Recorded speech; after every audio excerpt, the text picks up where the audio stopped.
Sabe o que a gente vai falar hoje? Hoje a gente vai falar sobre a captação eterna do cliente.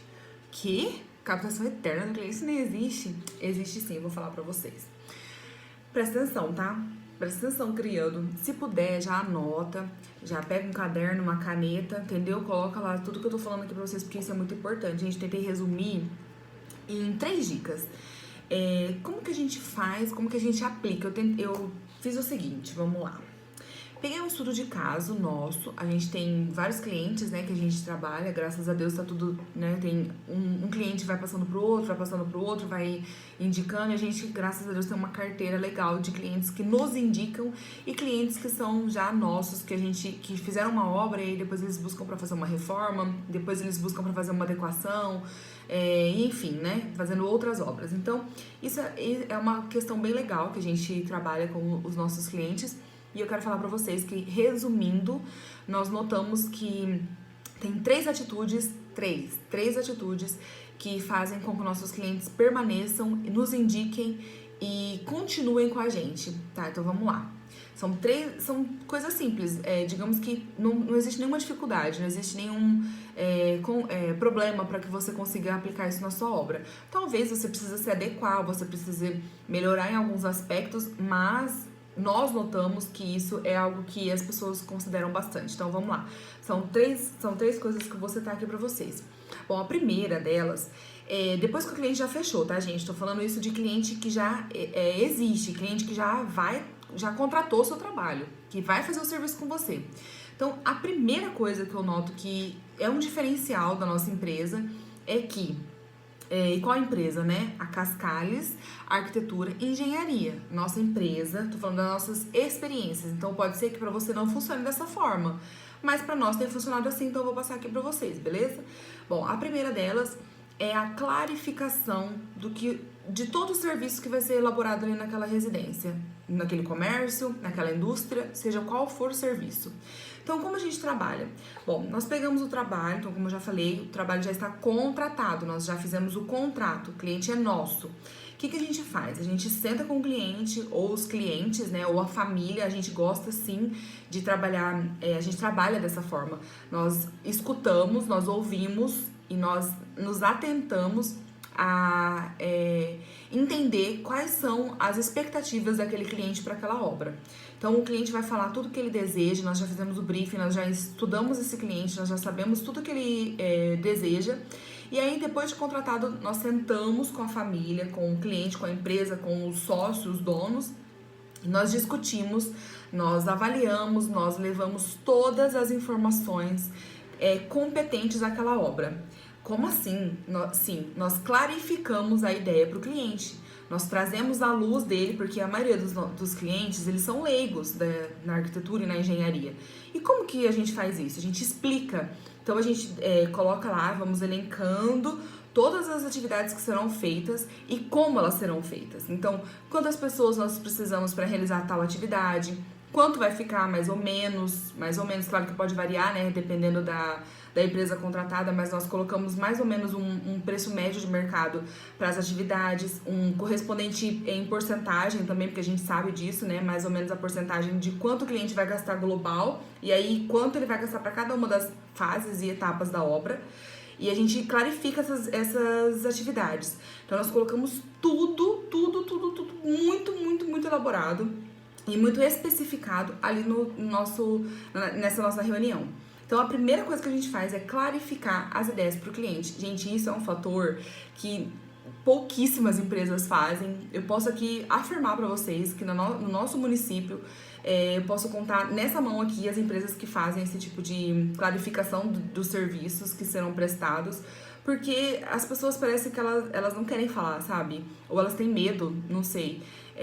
Mas a gente fala porque a gente já é acostumado a trabalhar dessa forma. Até mesmo quando surgem problemas, o cliente ele sabe que aquele problema ele já não estava mais ali dentro daquele orçamento. Então ele já sabe que ele vai gastar um pouco a mais ou ele vai gastar menos, ele já sabe. Então a gente clarifica mesmo como que vai ser feito, o que precisa ser feito, qual o rendimento que a gente está acostumado a trabalhar, para que ele consiga trazer para que ele consiga visualizar realmente quanto que ele vai gastar, no que ele vai gastar, como que ele vai, sabe, gerir a obra. E se a gente fizer essa gestão, a gente também coloca lá para ele tudo que a gente estiver fazendo. Então, isso entra relatório de obra, isso entra as atividades a serem feitas. Isso é muito legal, gente. Isso é muito difícil a gente ver, tá? Então, a gente gosta mesmo de trabalhar dessa forma e essa é a primeira dica, clarificação de todos os serviços que serão prestados para aquela obra, tá? Seja ela qual for, a gente trabalha desse jeito.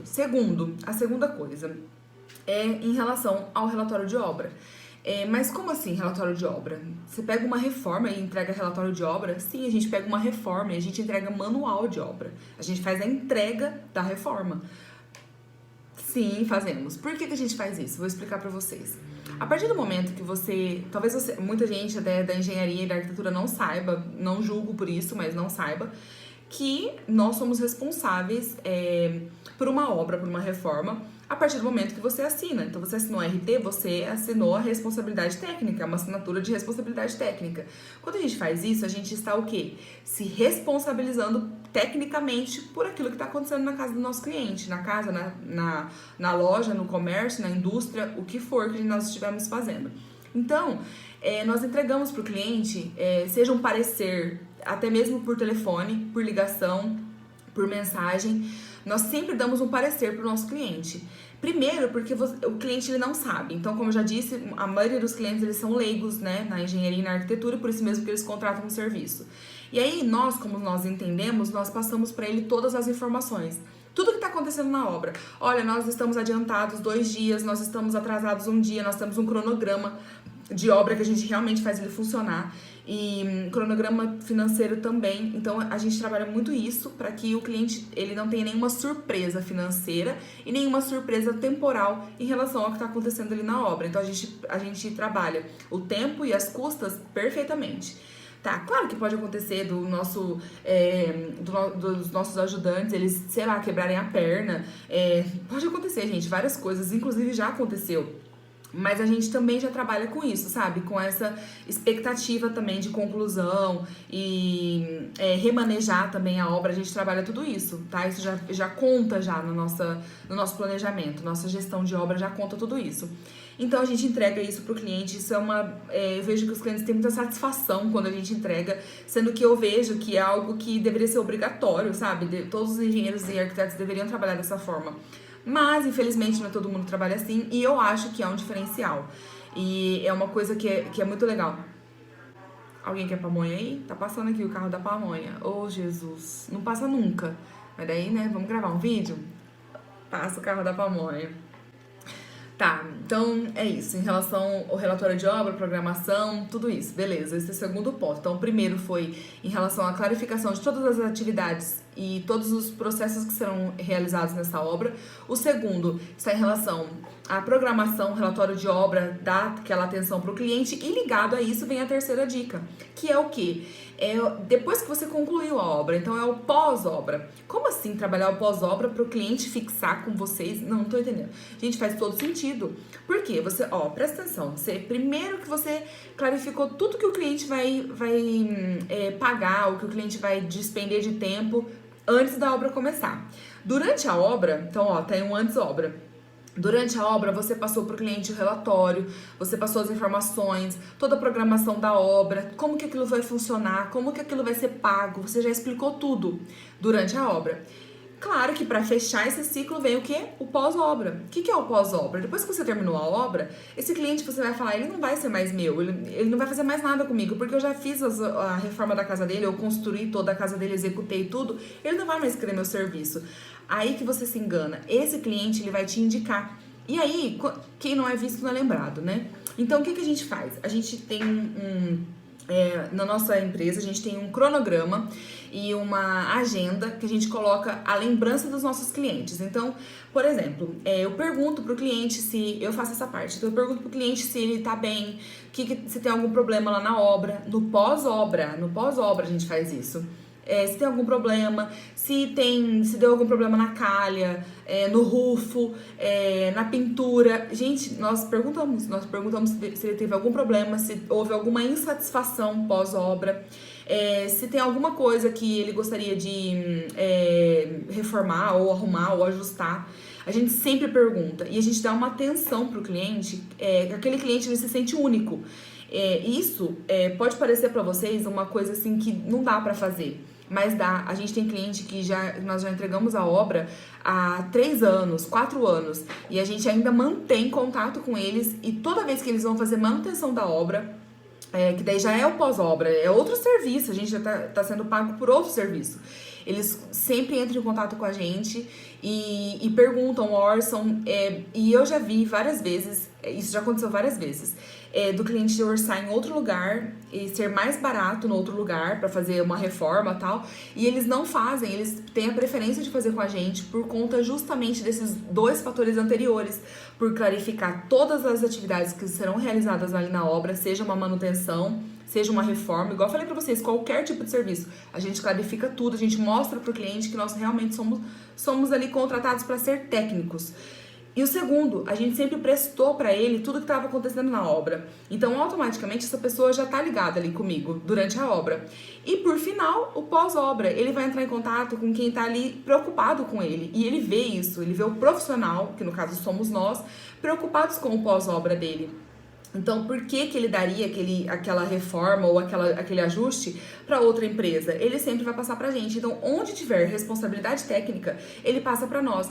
Esses dias mesmo, a gente teve uma experiência muito legal, porque a gente fez um serviço pequeno para uma cliente e ela falou para nós que ela tinha dado problema numa calha. E aí tava molhando uma parede, tava perdendo uma parte do gesso, já tava embolorando, e a pintura.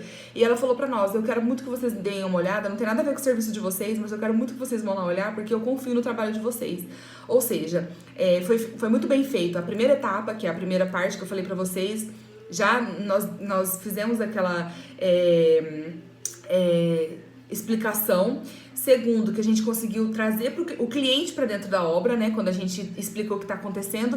E o terceiro, a gente ligou ele, mesmo que ele não tenha um serviço relacionado a nós, especificamente, né? Que fomos nós que fizemos, mas ele vai lembrar da gente. Então, isso é muito legal. E, gente, esses clientes, eles nos indicam. Então, isso gera também uma dica para captação de cliente, automaticamente. Porque quando você faz um serviço bem feito, quando você vai numa loja e é bem atendido, quando você vai num evento e você vê que eles se preocupam com você, que eles te dão atenção, você se sente naquele aconchego, você quer fazer mais alguma coisa com aquela pessoa. E a gente nota isso, as pessoas fazem um serviço com a gente e depois elas querem continuar. A gente sempre pega uma reforma de banheiro e depois a pessoa fala, essa reforma do banheiro foi tão tranquila pra nós que nós vamos fazer a da cozinha, nós vamos fazer esse ajuste. E a gente sempre vai captando o mesmo cliente, só que em outras atividades dentro da casa dele. Tudo isso por conta dessas 3 dicas que eu passei pra vocês. Então, isso é um resumão do que a gente aplica na nossa empresa hoje e com certeza vale para outras dicas, né? Seja para captação de clientes, seja para dentro da obra, como você planeja, como você executa, como você tá gerindo essa obra.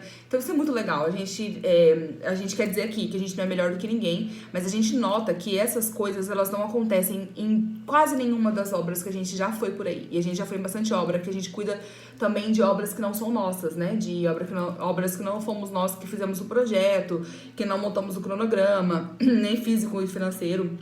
Mas eu falo de maneira geral.